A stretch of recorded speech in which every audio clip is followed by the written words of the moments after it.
ہر سال دنیا کے کروڑوں لوگ ہزاروں کلومیٹر کا سفر طے کر کے صرف ایک مقصد سے کربلا پہنچتے ہیں، زیارت امام حسین علیہ السلام۔ ان کے ہاتھ میں کوئی ہتھیار نہیں ہوتا، صرف ایک علم ہوتا ہے، لبوں پر صرف ایک نعرہ ہوتا ہے، لبیک یا حسین۔ لیکن تاریخ کا ایک ایسا کڑوا سچ یہ بھی ہے کہ اس محبت کے سفر کو بار بار خون سے رنگنے کی کوشش کی گئی ہے۔ یہ سفر ایک یا دو حملوں کی کہانی نہیں ہے، بلکہ لگ بھگ 5 دشک سے چلتا سلسلہ ہے، جہاں کبھی تانا شاہوں نے، کبھی دہشت گرد سنگٹھن نے اور کبھی فرقہ وارانہ نفرت نے زائرین امام حسین علیہ السلام کو اپنا نشانہ بنایا۔ 61 ہجری امام حسین علیہ السلام کو شہید کر دیا گیا، لیکن یزید اور اس کے حکمرانوں کو جلد ہی یہ احساس ہو گیا کہ انہوں نے صرف ایک انسان کو نہیں بلکہ ایک ایسی تحریک کو جنم دے دیا ہے جسے اب کوئی ختم نہیں کر سکتا۔ لوگ کربلا آنے لگے، آنسو بہانے لگے اور عہد کرنے لگے، اور یہیں سے زائرین کو روکنے کا سلسلہ شروع ہوا۔ بنو امیہ کا دور۔ بنو امیہ کے کئی حکمرانوں نے کربلا جانے والے زائرین پر نظر رکھنی شروع کر دی۔ زائرین کی گرفتاریاں ہونے لگی، انہیں ڈرایا جانے لگا، انہیں سزائیں دی گئیں، لیکن کربلا جانے والے کبھی کم نہیں ہوئے۔ ہر شہادت کے بعد ایک نیا قافلہ نکل پڑتا اور پھر آیا عباسی خلیفہ۔ اتہاس گواہ ہے کہ صرف زیارت پر پابندی نہیں لگی، بلکہ امام حسین علیہ السلام کے روزے کو کئی بار گروایا گیا۔ کربلا کی زمین پر ہل چلوایا گیا، فرات کا پانی موڑ کر نشانہ مٹانے کی کوشش کی اور چاروں طرف سینک تعینات کر دیے گئے تاکہ کوئی زائر کربلا تک پہنچ ہی نہ سکے، مگر جو عشق حسین علیہ السلام سے ہو اسے دیواریں نہیں روک سکتی۔ لوگ رات کے اندھیرے میں ریگستان کے راستوں سے اپنی پہچان چھپا کر کربلا پہنچتے رہے۔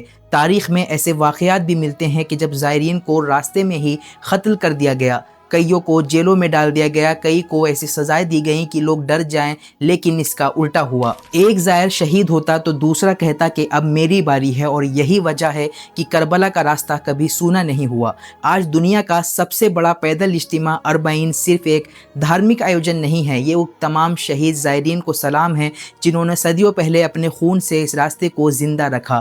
آج لاکھوں لوگ نہیں بلکہ کروڑوں لوگ دنیا کے ہر کونے سے بنا کسی دعوت کے صرف لبیک یا حسین کہتے ہوئے کربلا پہنچتے ہیں۔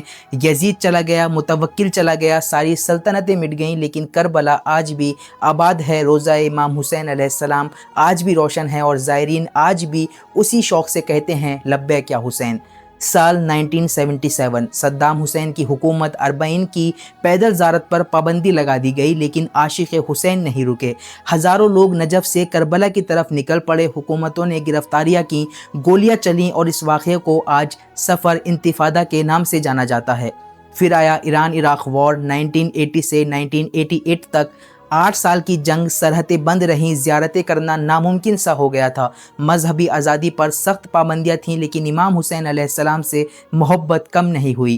1991 صدام کی فوج نے شہر پر حملہ کیا، یہاں تک کہ امام حسین علیہ السلام کے حرم کے آس پاس بھی گولی باری ہوئی، ہزاروں لوگ مارے گئے، شہر کو بھاری نقصان ہوا۔ لیکن صدام کا دور ختم ہونے کے بعد بھی خطرہ ختم نہیں ہوا۔ اب میدان میں تھا القاعدہ اور بعد میں ISIS۔ 2004 عاشور کے موقع پر کربلا اور بغداد میں کئی دھماکے ہوئے، سینکڑوں زائرین شہید ہوئے۔ دنیا نے دیکھا کہ امام حسین علیہ السلام کے چاہنے والوں کو اس کے سب سے مقدس دنوں میں نشانہ بنایا گیا۔ اس کے بعد 2007، 2009، 2010 اور 2011 اربعین کے راستوں پر کربلا جانے والے قافلوں پر بار بار سوسائڈ بامبنگز اور کار بامبز ہوئے، لیکن ہر حملے کے بعد زائرین کی تعداد کم ہونے کے بجائے اور بڑھتی گئی۔